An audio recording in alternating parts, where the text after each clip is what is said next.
গ্রামের মহিলা আমার মা, তাই শুরু থেকেই খুব সহজ সরল ও কর্তব্যপরায়ণা একজন মানুষ। বিয়ের পর থেকে একা হাতেই সংসার সামলে যাচ্ছেন। আমার বাবার মা অর্থাৎ আমার ঠাকুমার খুবই প্রিয় ছিলেন আমার মা। মায়ের যখন 17 বছর বয়স তখনই বাবার সাথে বিয়ে হয়ে যায়। ছোট ছিল বলে আমার ঠাকুমা মাকে নিজের মেয়ের মতোই দেখত। আমার বাবা শহরে থেকে কাজ করেন, 2 মাস 3 মাসে একবার বাড়িতে আসেন, কয়েকদিন থেকে আবার শহরে চলে যান। আমার মা খেতে খুবই ভালোবাসেন, মূলত ফল জাতীয় খাবার মায়ের খুবই প্রিয়। কোনো রকম খারাপ নেশা নেই, শুধু পান খায়। মায়ের ভালো ব্যবহার আর সরল মনের জন্য পাড়ার সবাই মোটামুটি মাকে খুব ভালোবাসত ও সম্মান করত। বিকেল বেলা কাজ শেষে মা আর অন্য প্রতিবেশী কিছু মহিলা গল্প করতেন। সব মিলিয়ে পাড়ায় একটা পারিবারিক মহল ছিল। ছোটবেলা থেকেই মা আমাকে আদর ও যত্ন দিয়ে মানুষ করেছে। আমার নাম বাসুদেব, মা আমায় ভালোবেসে বাসু বলে ডাকে। ছোটবেলা থেকেই মা আমার দেখা প্রথম ও একমাত্র মহিলা, তাই স্বভাবতই মহিলা হিসেবে মাকে ছাড়া আর কাউকে এত আপন করতে পারিনি একটা সময় পর্যন্ত। আমার বয়স 18, আমি একজন মাঝারি গড়নের ছেলে। আমি ইন্টারমিডিয়েট পাশ করে বাজারে চাল ডালের ব্যবসা করি। আমার মা গোড়া থেকে খুব খোলামেলা স্বভাবের মানুষ, তাই আমি আগা গোড়া সব কথাই মাকে বলি। আমার মা আমার কল্পনার রানী। মায়ের শরীরের গন্ধ আমার খুব ভাল লাগে, মায়ের ঘামের গন্ধ, নিঃশ্বাসের শব্দ, সব কিছুতেই আমি ভালোবাসার গন্ধ খুঁজে পাই। বয়সের সাথে সাথে আমার ঠাকুর চেঞ্জের সাথে সাথে মাকে আমি নতুনভাবে দেখতে থাকি। কিন্তু সব কিছুর সূত্রপাত এক দুপুরে। সে একবার গরমকালে আমি দুপুরে খাওয়া দাওয়ার পর খাটে শুয়ে আছি, মা সব বাসন মেজে ধোয়াধুয়ির কাজ করে ঘরে এসে ফ্যানের নিচে বসল। মাকে দেখে ক্লান্ত মনে হলো, মাকে জিজ্ঞাসা করে জানলাম সকাল থেকে সেদিন খাটাখাটনিটা বেশিই পড়েছিল। তারপর মা শুতে গিয়ে আমাকে বলল, কিরে বাসু, আজ এভাবে আড়াআড়িভাবে কেন শুয়েছিস? আমি কিভাবে শোব? আমি বললাম, কেন, তুমি সোজাসুজি শুয়ে পড়ো যেরকম প্রত্যেক দিন শোও। তাহলে আমার পা তো তোর গায়ে লেগে যাবে বাবা।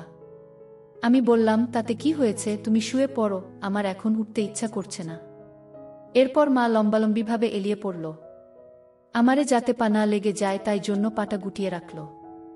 আমি খানিক বাদে মায়ের পা নিয়ে আলতো হাতে মালিশ করতে লাগলাম। মা প্রথমে খানিকটা কিন্তু বোধ করলেও সারাদিনে ক্লান্তির ফলে পায়ে আরাম পেয়ে আর কিছু বললেন না। এভাবেই পায়ের মালিশটা ক্রমে আমাদের দিনলিপির হয়ে উঠল এবং আমার মা অনেকটা সহজ হয়ে গেল। এদিকে আমার 37 বর্ষীয়া মায়ের এমন সুন্দর দেবীর মতো ফর্সা দেখে আমি আনন্দে ভাসতে লাগলাম। এরপর থেকে মাকে দেখার দৃষ্টিভঙ্গি আমার আরও বদলে গেল।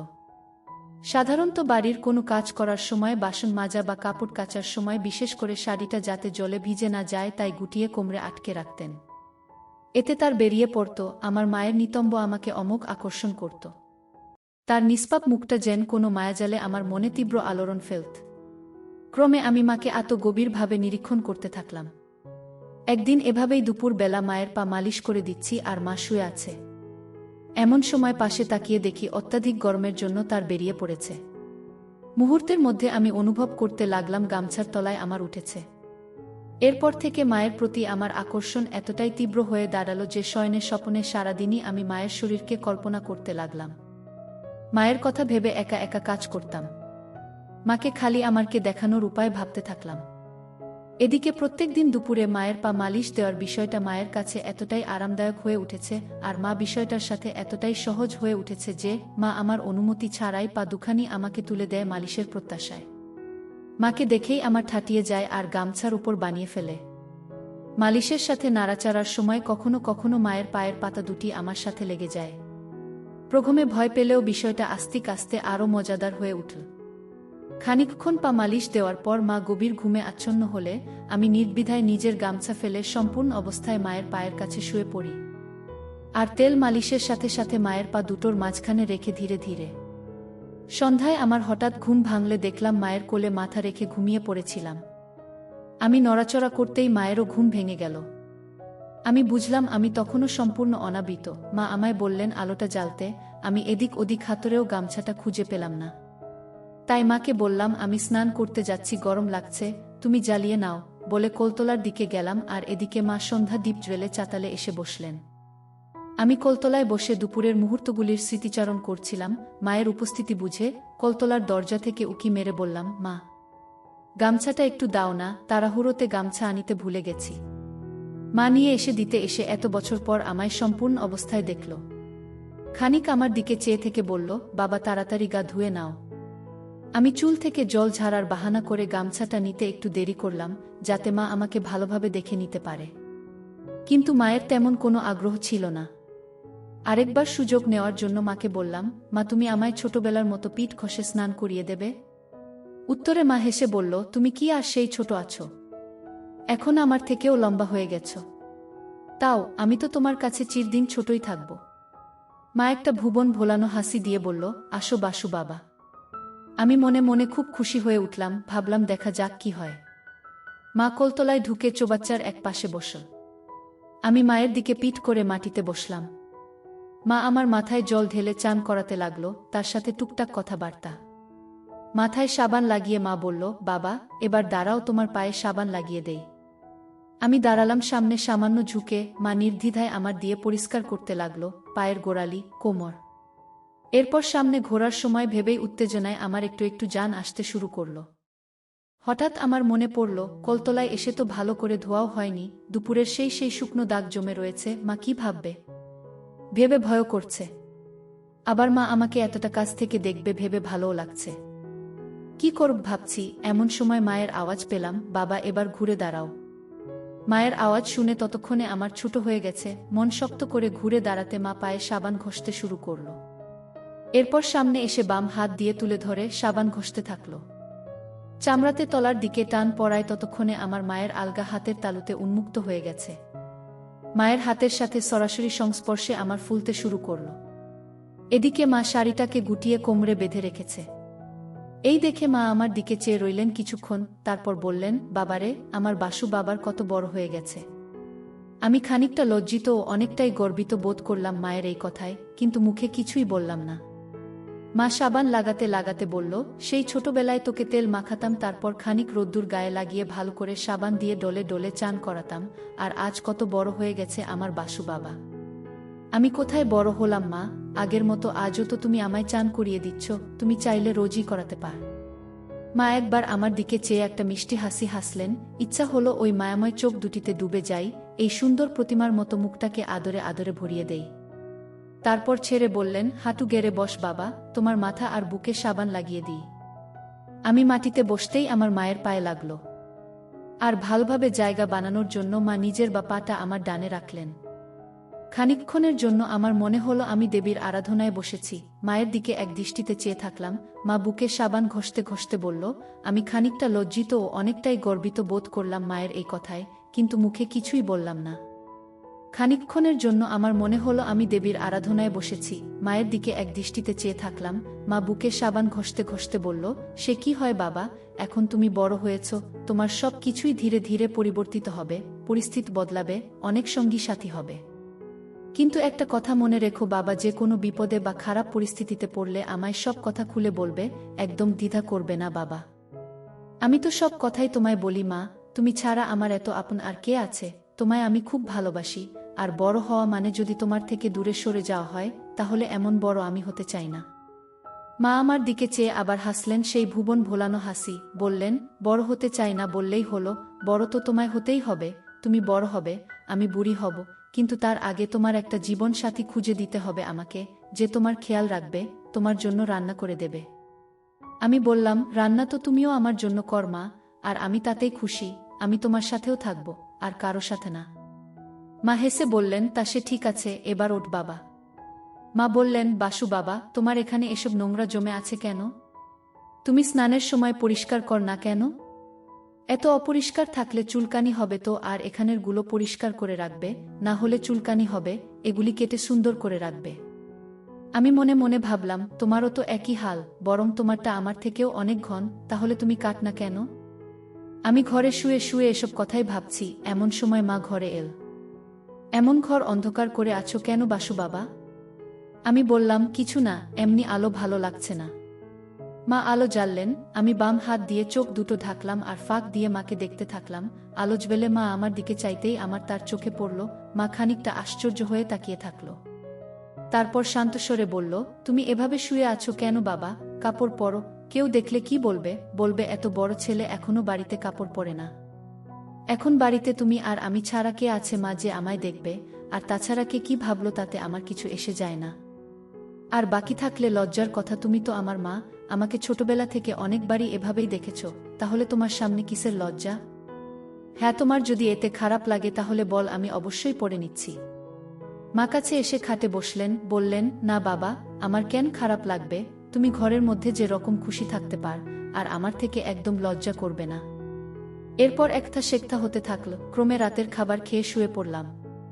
এরপরে বেশ কয়েকদিন কেটে গেল, তেমন কিছু ঘটল না, আমিও দোকানের কাজ ও অন্যান্য কাজে ব্যস্ত হয়ে পড়েছিলাম। নিজেকে শান্ত করার কথা প্রায় ভুলেই গেছিলাম।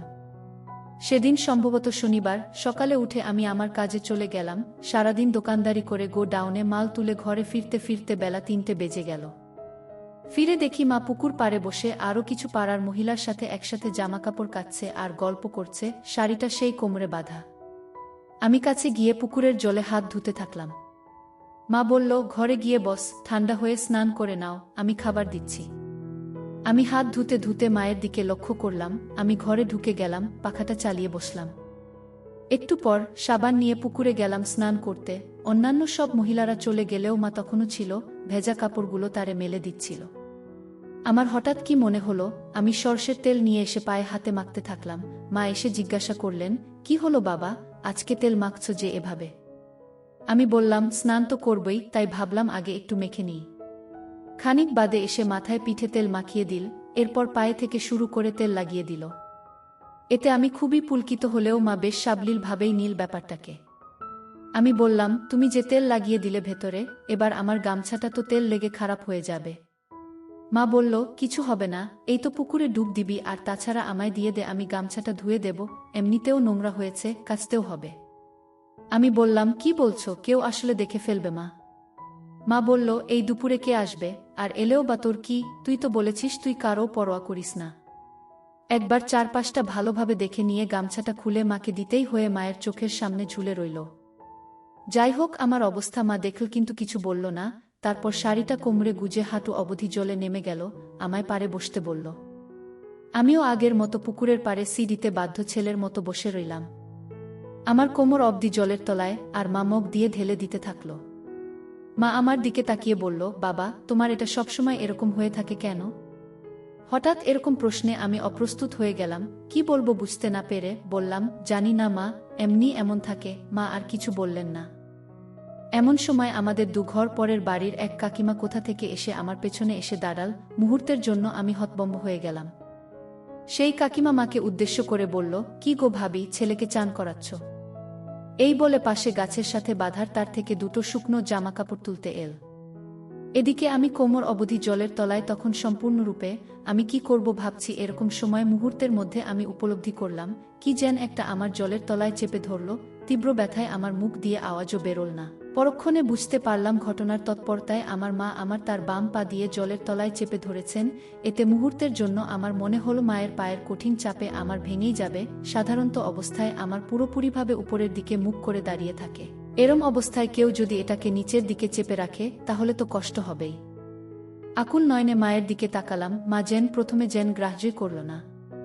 তারপর মাথা নিচু করে আমার দিকে চাইল। মায়ের চুলখানি মুখের উপর এসে পড়েছে। উফ, কি অপূর্ব মুখখানি, কোমল, স্নিগ্ধ, টলটলে দুটি গালের মাঝে গোলাপের পাপড়ির মতো গোলাপি আভা প্রদান করছে। আহা, কি মোহময়ী, শান্ত, অচট, চপল, শীতল অথচ ক্ষমাশীল কিন্তু দণ্ডদাত্রী রূপ। আমি অনুরোধের ইঙ্গিতে হাত দুটো দিয়ে মায়ের দিকে চেপে ধরলাম।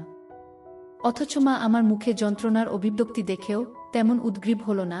আমি দুহাত দিয়ে মায়ের পা খানি তুলতে চেষ্টা করলাম, কিন্তু আমার দুর্বল হাত দুটি তার দেবী পথ সরাতে ব্যর্থ হল। আর এতে ফল হলো বিপরীত। আমি হাত দিয়ে তার পা খানি টেনে উপরে তোলার চেষ্টা করছি বুঝে মা খানিকটা ভর দিয়ে আমার ইস্পাতকে পুকুরের সিঁড়ির দিকে আরও চেপে ধরল। আমি ব্যথা অনুভব করলাম। এদিকে আমার মা নির্বিকার হয়ে ওই মহিলাটির সাথে কথা বলে যাচ্ছে।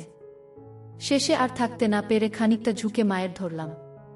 এদিকে আমি প্রবল চাপ থেকে মুক্তির কারণে আরামে পুকুর পাড়ে শুয়ে হাঁফাতে লাগলাম। আমি বললাম, মা গো, এরমভাবে কেউ চাপা দিয়ে ধরে? আমার তো ব্যথা উঠে গেছিল। মা বলল, কি করতাম বলতো বাবা, তোর কাকি হঠাৎ করে এসে গিয়েছিল, তোমায় এরকম ভাবে দেখলে খারাপ ভাবত। মা আবার জলের তলা দিয়েই পায়ে জল দিয়ে থাকল। আমি বললাম, আমি জানি না, তুমি তো আছো আমার যত্ন নেওয়ার জন্য। এ কথায় মা মিষ্টি হাসল শুধু। তারপর আমি মাকে ছেড়ে খানিকটা সরে এসে দাঁড়ালাম। মা একবার মাথা নিচু করে আমার দিকে চেয়ে বললেন, গামছাটা কোমরে জড়িয়ে নেও বাবা। আমি বললাম, এই তো, আর 10 পা দূরেই তো দরজা, আর এখানে এত বেলায় কেউ আসবেও না, এমনিই চলো। মা আর কিছু বলল না। মায়ের পিছন পিছন সম্পূর্ণ অবস্থায় ঘরে গেলাম। ঘরে পৌঁছে লুঙ্গি পরে নিলাম। ঘড়িতে দেখি 4টে বেজে গেছে। মা খেতে দিল। খেয়ে দেয়ে শোবার ঘরে গিয়ে বসলাম। মনটা তখন খুব অশান্ত। মাঝে 5-6 দিন কোনো রকম কিছু হয়নি। মা খানিক বাদে নিজে খেয়ে দেয়ে সব ধুয়ে নিকিয়ে ঘরে এলে দেখি মা আমার ঘেমে চান। মা খাটে এসে বসে নিজের আঁচল দিয়ে আর ঘাম মুছতে লাগল আর পান সাজতে লাগল। মাকে খুব ক্লান্ত দেখাচ্ছিল। আমি বললাম, মা তুমি বস, আমি পান সেজে দিচ্ছি। মা বিছানায় শুতেই আমি ভালো করে পান সেজে মাকে দিলাম। বললাম, তোমার খুব খাটাখাটুনি পড়ে যাচ্ছে, বাড়িতে একটা কাজের লোক রেখে নি, কি বলো? মা বলল, না বাবা, এই তো রান্না বান্না, বাসন ধোয়া আর কটা কাপড় কাচা, এর জন্য আর লোক রেখে কি হবে? সত্যি বলতে কি, আমাদের গ্রামে কাজের লোক রাখার প্রচলন তেমন নেই। সবার ঘরে সবাই নিজের কাজ নিজেরাই করে নেয়। আমি বললাম, তুমি শো, আমি তোমার পা মালিশ করে দিচ্ছি। মা প্রথমে না না করলেও শেষ পর্যন্ত আমার জোরাজুরিতে রাজি হল। মায়ের বয়স প্রায় 38, কিন্তু গড়ন বা শরীরের গঠন দেখলে তা বিশ্বাস করা অসম্ভব। যাই হোক, আমি যথাসম্ভব নিজেকে সংযত রেখে সুবিধামত রেখে মায়ের পায়ের পাতা অবধি তেল মালিশ করতে থাকলাম। হঠাৎ লোডশেডিং হতেই একটা দমকা গরম অনুভব করলাম, তার সাথে বুঝলাম মা নড়ে উঠল। তাড়াতাড়ি ঢেকে দিলাম আর মায়ের পাটা মালিশ করতে থাকলাম। মা বলল, যা আবার লোডশেডিং হলো? তারপর কিছুটা আরাম অনুভব করে বলল, বাসু বাবা, অনেক হয়েছে, এবার শুয়ে পড়ো, অনেক ঘেমে গেছো তো। আমি বললাম, কোথায় হলো মা, আমি তো এখনো তোমার মালিশ করলাম না। তুমি তাড়াতাড়ি শো, আমি মালিশ করে দিচ্ছি। মা বলল, তোমারও তো শরীর ক্লান্ত বাবা, সারাদিন দোকানে কত কুটুনি হয়। আমি বললাম, না মা, আমার এখনো ঘুম পায়নি, আর তো বিকেল হয়ে এল প্রায়, ঘরে আলোও নেই, একেবারে রাত্রে শোব। তার আগে তোমায় একটু মালিশ করে দেই। এরপরে মা আর জোর করল না। একথায় মা প্রথমে দ্বিধা করলেও ঘরে তেমন উজ্জ্বল আলো না থাকায় দড়িটা সামনে থেকে খুলে দিতেই সায়াটা আলগা হয়ে গেল, আর ব্লাউটাও খুলে দিল। আমি আবার মায়ের পাছার নিচে থাইয়ে পিছনের অংশে বসে আলগা হাতে মায়ের হাত দিয়ে অনুভব করতেই আমার সারা গায়ে কাঁটা দিয়ে উঠল। আমার সেই মা, যার রূপে আমি মহাবিষ্ট, যার শারীরই আমাকে পাগল করে দেয়, সেই মা যাকে কল্পনা করে আমি ছেলেবেলা থেকে কতবার মনের ইচ্ছা পূরণ করেছি তার ঠিক নেই। সেই মা আজ আমার সামনে সম্পূর্ণ বিবস্ত্র, তাকে স্পর্শ করতে পারলেও তাকে দেখতে পাচ্ছি না। যাই হোক, ভালো করে তেল ঢেলে ক্রমে মায়ের মালিশ করছি। মা এদিকে টুকটাক কথা বলে চলেছে আমার সাথে, আমিও হ্যাঁ না হুম ছোট ছোট শব্দে উত্তর দিচ্ছি। এমন সময় আমার মাথায় একটা দুষ্টু বুদ্ধি এলো। আমি একটু উঠে খুলে ফেলে সম্পূর্ণরূপে হয়ে গেলাম।